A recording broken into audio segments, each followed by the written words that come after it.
Welcome to Cathedral Talk, a podcast about architecture and Minecraft, where we converse to save Notre Dame.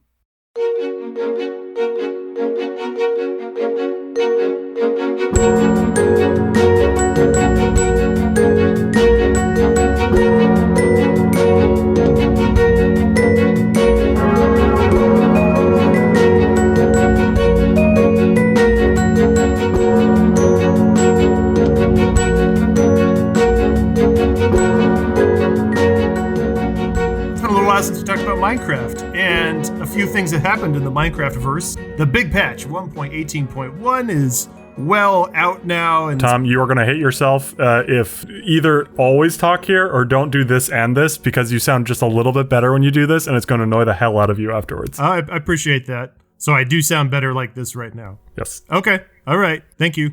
Okay. We are getting new mics in like 1 month. I can't do this anymore. I need to get a good, reliable mic. I was like, I wonder if the fact that this is a $25 mic really matters that much. The answer is yes. Well, I mean, our server has been relatively quiet in terms of the amount of stuff that we've been doing to town. But we completely deleted everything outside of town. Yep. Armageddon. Yeah. But since no one was building out there, it was just stuff that people had explored and never went back to. Does that mean the places where people didn't live is where the rapture happened? And everywhere there people did live, there was no rapture? What does that say? It means... Let's dive into that philosophical point. If a tree falls in a forest and everyone hears it, does it make a sound? Does it also experience the rapture? Yeah, none of our villagers qualified for rapturing. And all of the creepers did. Did you know that James now knows what creepers and zombies from Minecraft are? Good. He's getting a good education. He has even little masks for daycare with creeper faces and TNT on it. I mean, Minecraft is one of the earliest children's games. I think the primary reason that it's had the staying power that it does is that it keeps bringing in new generations of gamers. I think if it didn't appeal to children, it would not have been the juggernaut still that it is today. Oh, dang. I think we just discovered a whole new episode topic. Let's put that one on the back burner and we'll come back to that one. Why does Minecraft have such staying power? Children. That's a whole topic by itself. Children. Answered. That's one aspect. Play the jingle. Episode's done. Donate money, Notre Dame. All of your money. Go to Notre Dame. Thanks for coming. Yeah. See you next time. Okay. But yeah, the 2-to-1 replica hasn't had any more blocks placed on it since the last episode that we recorded. Hey, I was about to say I call profanity, and that's not the word I'm looking for. I call profanity. What's the word for? I declare bankruptcy. I call shenanigans. I call chicanery. No, that's not the word. I call when somebody's saying like something libelous about you. Libel. Slander. Thank you. That is slanderous, sir. You are slandering. It's only slander if it's not true. You're slandering my good name. I will have you know that just 2 nights ago, I built another vault. A vault. Then I retract my slander. I apologize. How many vaults does Notre Dame have? Wow. That's like a number I probably actually should know, but let's just say for now, a lot. And you built 1, the numerator 1, and the denominator a lot. Okay, let's have a quick come to Tom moment here, real quickly, audience. So are you saying that you're synonymous with Jesus? I didn't say anything at all there. I need to talk to the audience. If only you had a platform that you could directly communicate with the audience. I know. All right, Tom, students, listen up. Your math homework is due. All right. So here's it's past due even. One of the principal concepts of this podcast was, of course, to talk about the building of Notre Dame in Minecraft. And if a few of you have gotten a little annoyed that I haven't talked about it in a while, I don't blame you at all. It is coming. It's just been a really slow couple of months. And I happen to be on the slowest part of the build, which is the chevet in the back with tons and tons of like semicircular vaulting, which is a real pain in the butt to build, especially on survival. So it is coming, and I haven't updated the pictures in a while, but I promise I haven't forgotten. It will come one day. So it will be an exciting day when that comes. And in the meantime, we can keep talking about random stuff. I think Tom just is afraid that we'll stop hanging out with him if he ever finishes this. It's kind of like Penelope's shawl that she's trying to weave Odysseus and how she keeps pulling it apart. Exactly. That's a metaphor I'm used to in my everyday life.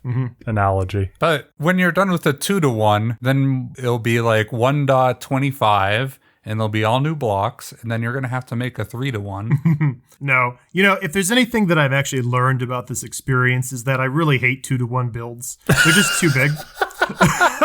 What? What?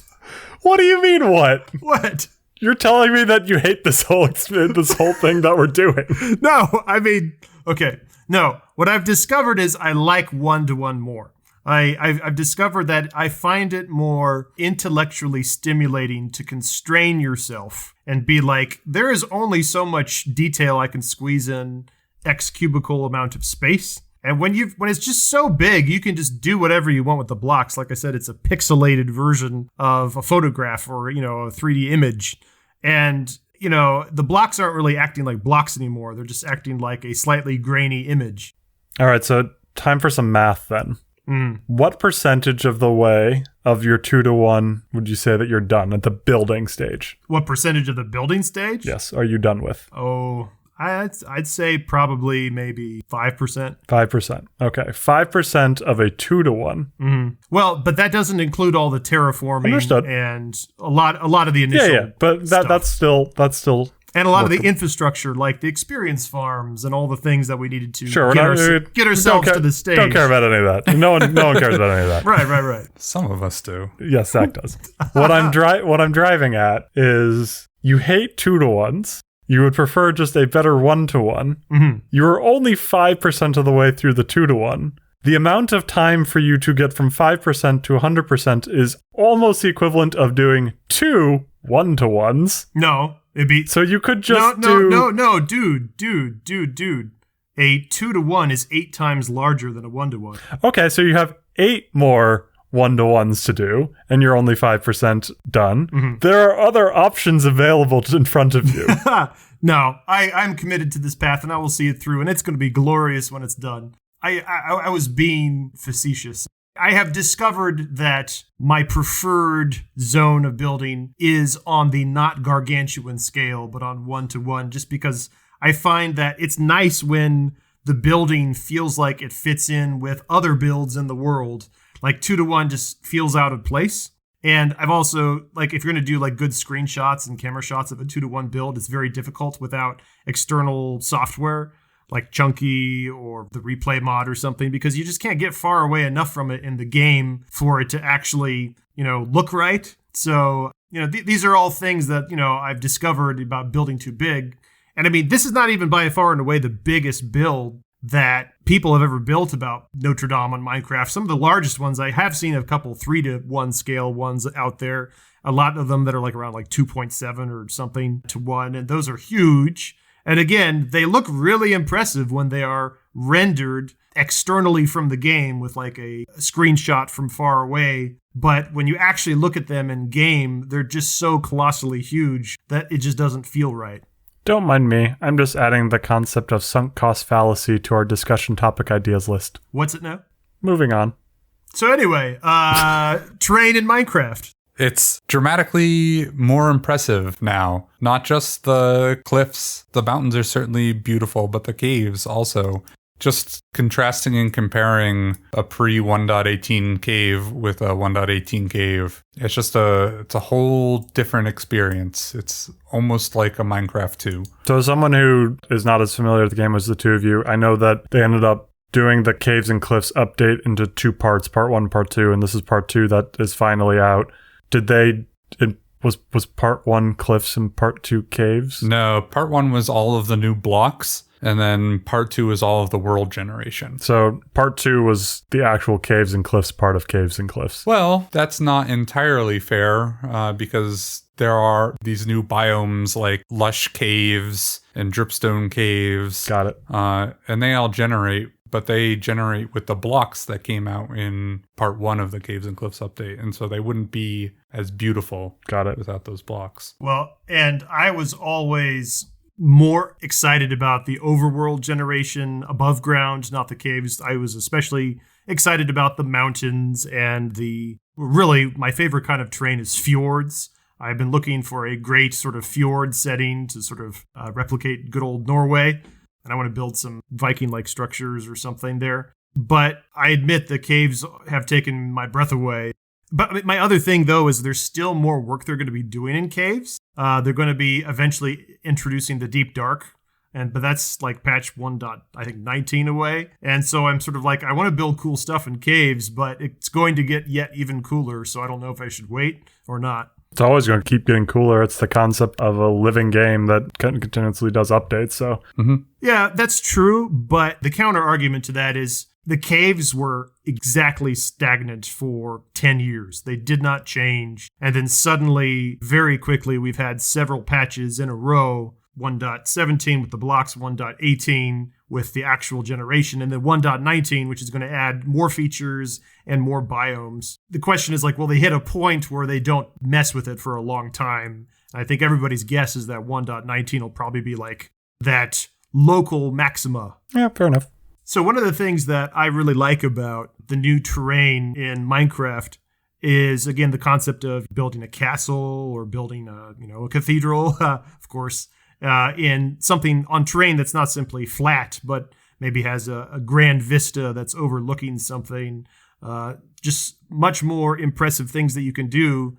In the past, the very first build I ever built of Notre Dame, the map height was so limited that I had to dig a pit into the ground, and then just the tall western towers of Notre Dame only barely scraped the map height at the time. And so the terrain around the cathedral looked terrible. But now that the map height is several times higher, we could do all sorts of cool things with that terrain. But I thought it'd be a fun little sort of jaunt through an opportunity here to look through some of the things that the community has done in Minecraft over the years. And I thought we could take just a little time, each of us sharing some of our favorite things that we've seen the community do with buildings in the terrain. And it doesn't have to necessarily be current. It doesn't have to be what somebody's done currently with the new terrain. It could also be something that somebody did very creatively a long time ago. So I thought we'd have a little share here, and we could actually pluck things that we think are just cool inspiration that we've seen that inspire us in Minecraft. And I note that you were very specific in saying that it doesn't need to be current because your video is very old. Oh, very old. Your video is 2012, I believe.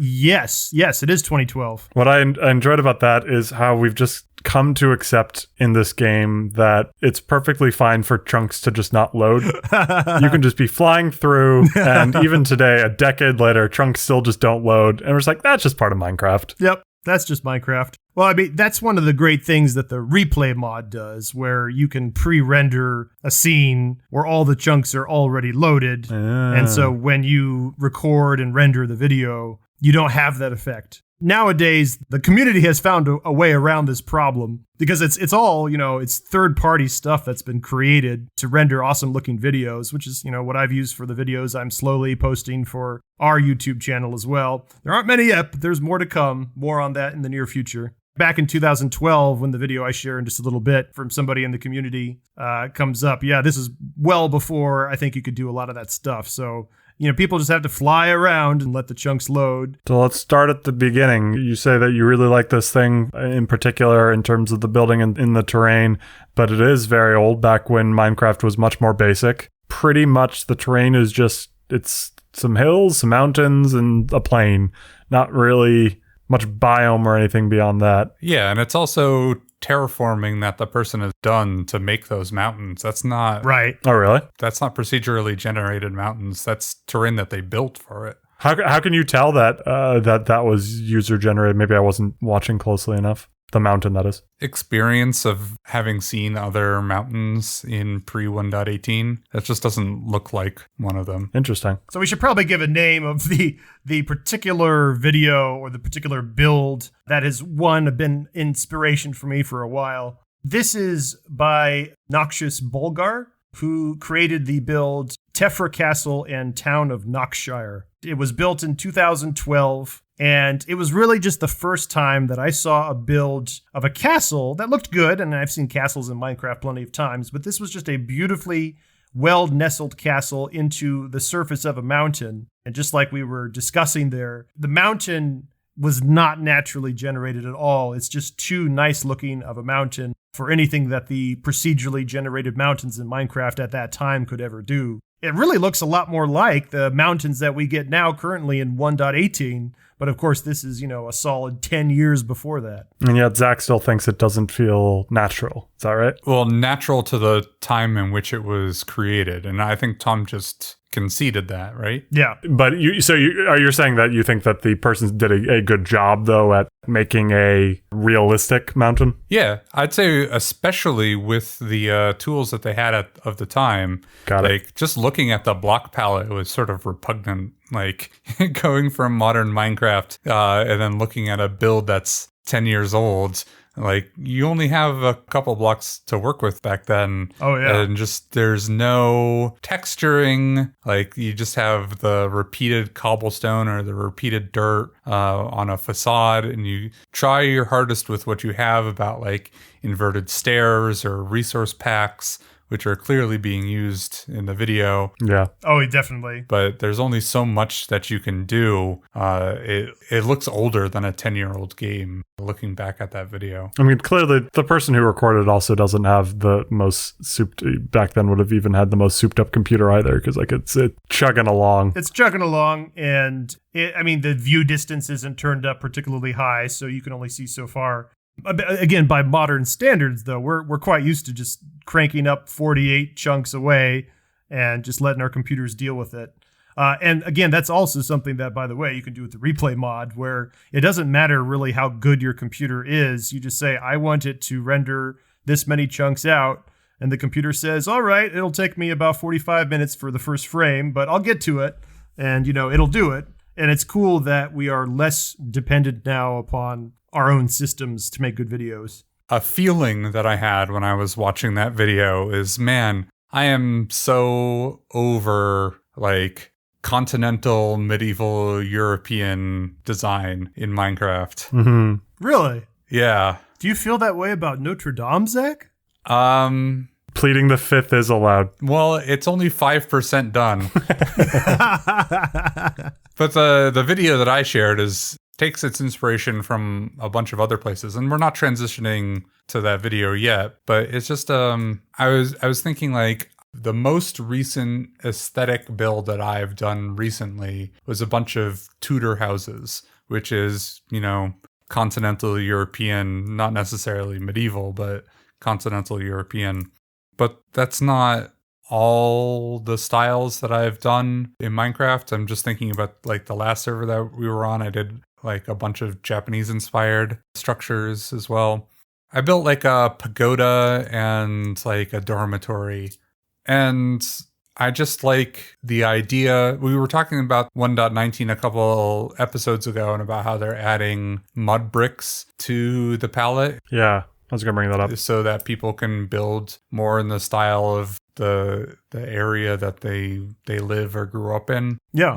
That may not be Central European or American. Mm-hmm. And I find myself gravitating to, like, wanting to see more builds that are different than the builds I've been seeing for the past 10 years. Yeah, I was going to bring up that previous conversation we had too, because I more fully understand the point you were making then of how new blocks can trigger different inspiration. Because going and watching this video that Tom shared from a decade ago, I happen to still like castles, and if I had any true mind's eye for building something like this in Minecraft, that would be the sort of thing that I would build first. Though granted, I personally just have never succeeded in that, so maybe I'm still stuck a decade ago at square one, and that's why maybe if I had built it, I'd be more like you and wanting to stretch my wings. But I can see that, back then, as you alluded to, cobblestone was the main thing that you could build with.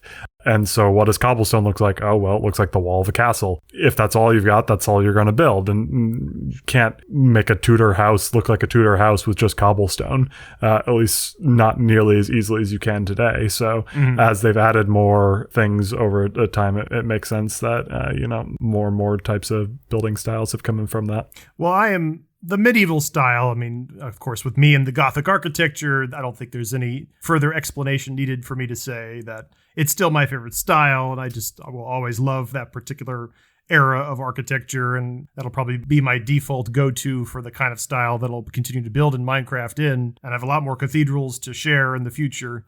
But I still do like other eras as well. I do, of course, like a lot of classical architecture as well from the Greek and Roman eras. Of course, we've already talked about the Pantheon on the podcast, but then I've also got a few other upcoming builds, which we'll talk about soon regarding other classical architecture. And it kind of makes me think, too, whenever we're building stuff in Minecraft, I always sort of think back to my experiences playing Civilization and playing, like, really the first Civilization game that I grew up with was Civilization 2. I never played Civilization 1. I started with Civilization 2. And I remember that, again, the most fun part of playing a Civilization game, kind of like we've discussed before, for me was always the beginning of the game. And one of the best parts of Civilization 2 was that the city artwork was very different depending on what your civilization was early on. You know, if you were a classical society like the Greeks or the Romans, you had cities with artwork that would slowly grow with, like, you know, more and more elaborate forms and columns and capitals and pediments. And then if you were more of a medieval civilization like the French or the English, you would have more like castles. Your cities would look more like castles as they grew. And if you were the Chinese, you had very elaborate architecture. I'm forgetting the name of the sort of flowery roofs and things that you get for those architecture styles. And then you'd also have, you know, like the Aztecs and stuff too, with the pyramids and the steps of the different, you know, kind of mud brick looking buildings. But as soon as you got out of the initial era, all the artwork would suddenly switch to the industrial era. And suddenly every single civilization would have the exact same artwork of just like brick buildings. Didn't matter what you were, suddenly everyone turns brick, and the game suddenly became so boring. So it was just like, as soon as you get industrialization, in my eyes, the game was over. So, Zach, tell us more about the build that you selected. Who made it, and what is it? So this is a build by Jaracraft. He's a very popular YouTuber. He's got 1.8 million subscribers. Oh, we only have a few. We're pretty close to that. Pretty close to that. I was about to make that joke. Yeah. Not a joke. What are you talking about? Oh, sorry. You have a lot of students. 1.8 million. Wait, we should just name our listeners Tom students. They're collectively known as Tom students. Yeah. It's the collective noun. It's like a murder of crows, a Tom students of Cathedral Talk listeners. Yeah. So if you are a Minecraft fan, which is theoretically half of our audience. It's a good theory. Yeah. You probably already came across this, so I'm not diving deep into some obscure content creator here. But I was talking less about the mountains and more about the caves, and this is a lush cave transformation build. So the thing that I think is really interesting about this build is that Jaracraft certainly adds a lot of detail and a lot of artistry to this cave, but the cave itself already has so much going for it already that Jaracraft's additions to it are not reconstructions, they're enhancements. It's really just bringing out what the cave had going for it already. And I think he does a great job.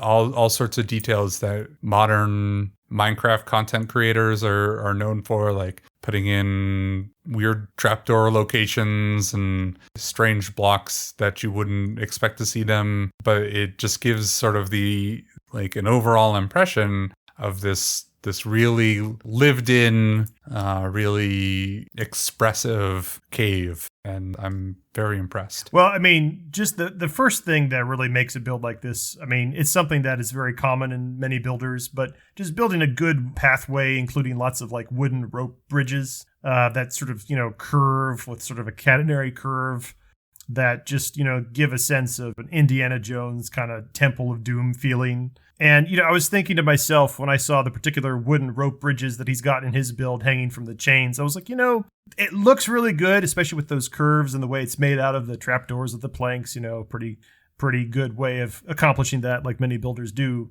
And I was thinking, that's such a staple now with this kind of sort of thing, since they already have like abandoned minecart shafts in caves and things. They really should update those with this sort of common style of like these wooden rope bridges, because if we could just like be wandering these caves and just bump into that stuff that was naturally generated, that'd be awesome. Betraying my lack of deep knowledge of what are staple builds, the first thing I was going to bring up was also those bridges, because I really like them, and the fact that they like sag in how it's built, and to me that felt completely original. Like, oh wow, that's so cool. But clearly you're saying that's something that everyone does now. People do that kind of stuff with lots and lots of builds, but they look all the much better in the wonderful terrain to build them on.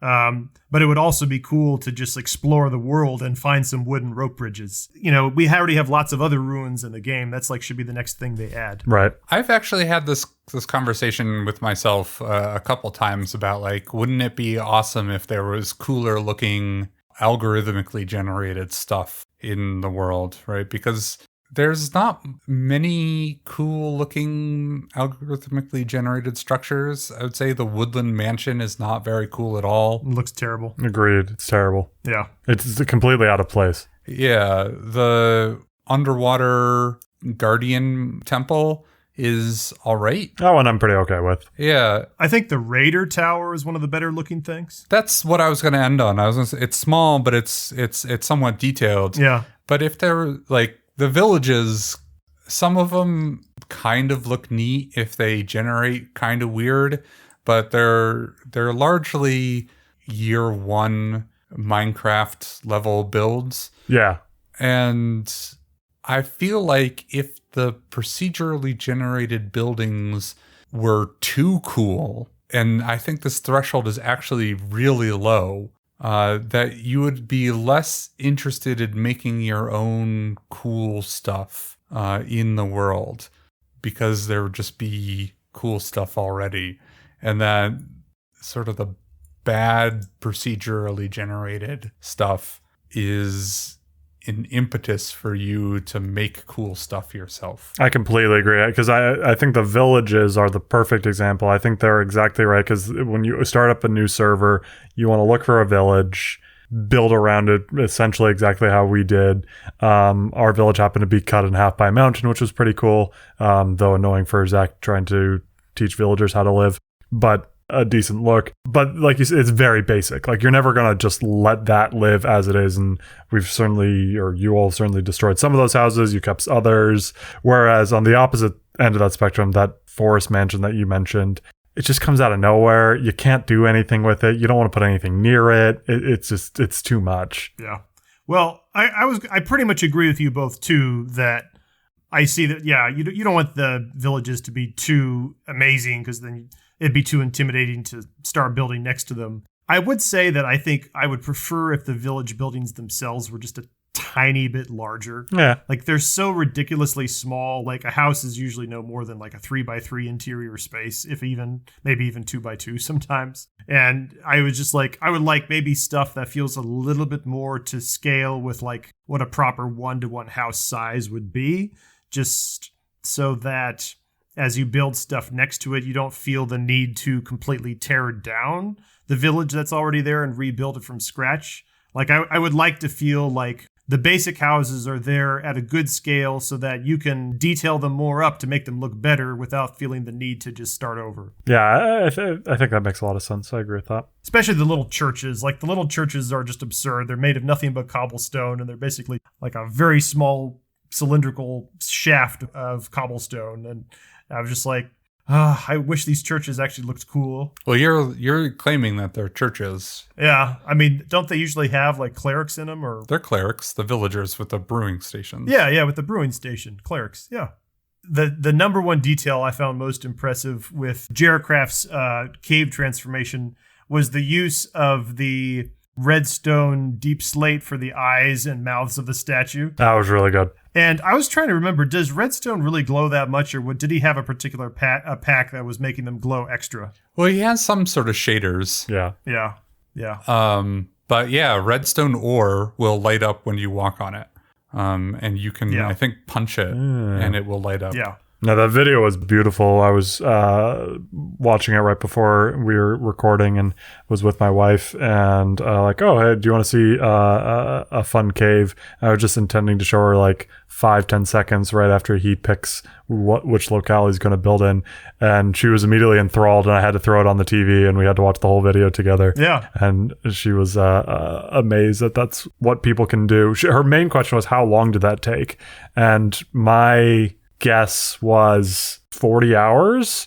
And she thought that sounded way too low. But I'm curious, the two of you, obviously this was built in creative, so no mining was involved. Right. So first of all, he I think he even said in the video that it was creative, or maybe it was somewhere else, but I definitely saw him mentioning that he's more of a creative mode builder than a survivor builder. Oh, yeah. Can you clarify that, Zach? Well, you can tell in the way. You can tell in the way he moves and the way he places blocks. Right. He's flying around. So he almost certainly also has access to World Edit, and World Edit lets you do all sorts of stuff like copy and paste whole shapes over and over again. Yeah, you can see that in this time lapse as well. He'll like make something out of wool, then it will flash between different types, and then it will I was wondering about that. Yeah. So he's using commands to do a lot of stuff. Yeah. There's all sorts of commands to speed that up exponentially faster. And I've gotten better at using it myself. I've been using it to build in single player some upcoming things I'm going to share with you guys soon. And it's going to be able to allow me to generate more stuff too, which I'm excited about. All right. So what are your guesses on how long that would take, knowing that he used those tools? So I guess also the hard thing I have about predicting there is there's really two phases to this. There's the phase of building it, but there's also the phase of figuring out what the heck you're going to do. And some people, like I mentioned, have just an innate ability to just build on the fly and to just be like, I'm going to build a thing right here. Oh, I think I'll throw a temple right here and an aqueduct right there. And oh, that looks like a good place for a statue. And here we go. And they just do it freestyle. They play it like jazz. But I cannot build like that, at least yet. I'm just not, my brain isn't trained like that. I must pre-plan what I'm going to do with a spreadsheet kind of person. And usually that pre-planning can take a good maybe third of the time to really do it. Do you do that even for like you built a tavern, which is, a big structure, but tiny compared to your cathedrals? Do you do that level of planning for those too? No, not to that extensive amount, but I did at the bare minimum have to spend some time working out, okay, how big should this floor plan be? And that the tavern, which you're mentioning, the facade for that tavern is not original to me. I actually copied that facade from another person in the community. I don't think we've ever shared this on the podcast, so maybe sometime when we feature parts of our village on the podcast, we can talk about the different buildings. But this tavern, I copied the facade from just another image that I really liked with some modifications, stretching a little bit here, a little bit there. But then the interior space is entirely original, because I had no idea what the inside looked like. And I'm pretty sure the roof shape was completely different. So it's probably a completely original interior, but the outside was just something I was like, all right, put a block there, put a block there. My guess is about 10 hours of actual placing blocks. That sounds about right. I didn't even give you a number, but I think if you had a good enough improvisational sense of just go for it with World Edit, vastly increasing your speed in which you can create shapes and things. Yeah, you could probably knock that out in 10 hours. That sounds about right to me. That's really interesting because that's an achievable number in my mind. Like 40 is not. I'm not gonna put 40 hours into something like that. But for something of that scale, if you could do it in 10 hours, granted, obviously that person's gonna be much better than I am. It still feels doable. Yeah, it's 10 hours in creative, and it's also 10 hours on the back of probably 10,000 hours of having done other builds, right? So it's not his first rodeo. Certainly. Right. I mean, and for a very high-end YouTuber like he is, he's going to be used to doing it quickly, and he's just going to be beholden to a particular cycle of I need to put out a video, video. So I only got so many hours to put into any given thing per video. So he probably put in just as much time assembling the video, if not more, than the actual build itself. Oh, easily. More. Yeah. That's what I found with a lot of the videos that I've been slowly assembling. It's like the video takes a lot of time in addition to the build itself. Yep. So what did you gather for us, David? Yeah, so I didn't bring a single like this build. This is the one I want to. I want you to look at this. It's more of a style that I wanted to share, and it probably won't surprise you because this is the one thing that I attempted to do early on in when our server went live, and that is buildings into cliff faces. Particularly little houses. I don't mean big, grand. I mean, a big, grand castle sort of thing could be cool too, I guess. But I just really like treehouse sorts of things, but in a cliff face. Well, I said I actually really like tree houses too. I didn't think of that for this, but tree houses in cliff faces. So kind of like Myst, huh? Yeah, I can't remember Myst that well, but yeah. I think Myst was a little bit before your time. I mean, I know Myst fairly well, but I don't have a lot of the visuals. Sure. So like that. Oh my goodness, you're having us look at things on the fly. Oh my goodness. That. But yeah, essentially I like things that look organically coming out of the mountain. In these two examples, I particularly one of them is juts out quite a bit, and I think it does a great job of the beams underneath. Like you could truly see that as if this building was being supported like by flying buttresses. I know it's not a flying buttress, but conceptually you get what I'm saying. Yeah, I know what you mean. And then the other one is it's a little bit more in the face itself, the cliff face itself. It's not jutting out quite as much, but I really like the windows as if you, instead of a big stone wall there, you replace that all with windows and then built like roofs around it on the sides.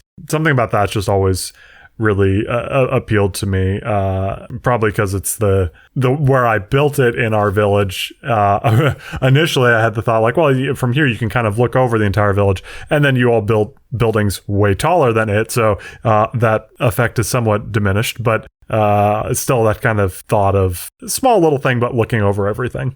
Well, I've got a place in our server that I think would fit your qualifications perfectly. There's an area just southwest of your lighthouse, maybe not more than like 300 or 400 blocks away, that overlooks this new mesa terrain generated where the ocean used to be. And it's absolutely gorgeous. And I'm not trying to get you to build something there, but I think if you were to take a look at it, you would agree that this is the kind of place that would fit these type of buildings. Yeah.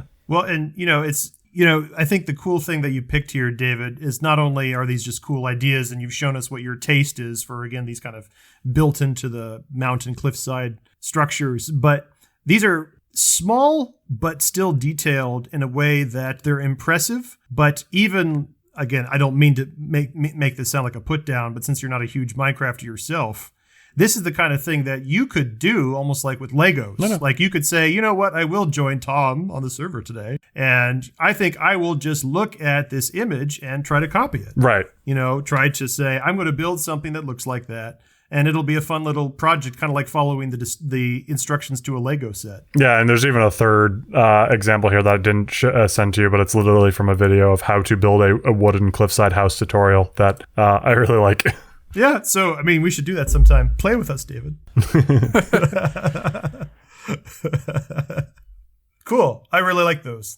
Yeah. Well, and your first house that you built on our server, too, was in the cliff face, and it still kind of overlooks. It shows that you had that thought in mind from the beginning. Yep. Yeah. And then someone else on the server built like right above you. Yeah. Somebody else was like, I'll just copy that up here so I'm taller. Such is the human experience. Yeah. Yeah. Speaking of server stuff, I have built more vaulting on the cathedral, and I intend. I don't think you can use a plural there. What did I say? More vaulting? I mean, I guess one is more. Yeah. You said earlier in this podcast you built one vault. So, I guess you could say that vault can be both singular and plural, kind of like how you use it. There's lots of words that operate like this, but you're putting me on the spot, and I can't think of what I'm trying to illustrate right now. Isn't this podcast just me putting you on the spot? Mostly. My intention is to have the first level of the chevet done in the next month or two. At that point, I think we'll do another fun tour of the server, and we'll really be able to talk about, this is now the first major phase of construction that Notre Dame completed. And we can see what comes next. And then what comes next is when things start to get more and more fun, because it starts to get much taller, faster. And once you start to have, like a visual sort of vertical overhanginess to the rest of the town that's, outline around it, I think it's going to add a lot of depth to the town. Well, the server distance is now 32. Yay. So that's higher than it was in 1.17. And I can actually see the cathedral floor plan from my newest farm. Really? Relatively far away, yeah. Wow, you have to show me. So fun times ahead. Oh man, I just did some more math of some more numbers that have been referenced in this episode. What? You're 5% done, and the podcast has been going for almost 1 year. What did you sign me up for? So you're going to be sending your kid to college by the time that this podcast is done. Quite literally.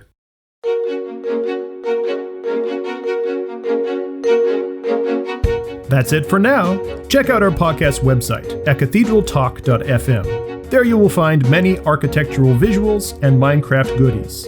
If you would like to support our efforts here at Cathedral Talk to aid in the restoration of Notre Dame, please use the direct link on our website to donate to friendsofnotredamedeparis.org. Friends of Notre Dame is a non-profit organization that is leading the international fundraising efforts to rebuild and restore Notre Dame Cathedral. By donating to them through the link at cathedraltalk.fm, we'll know that our podcast is reaching new patrons. As our own Minecraft project progresses, we'll be sure to share plans, screenshots, and videos for your own visual palette. Good day and happy building.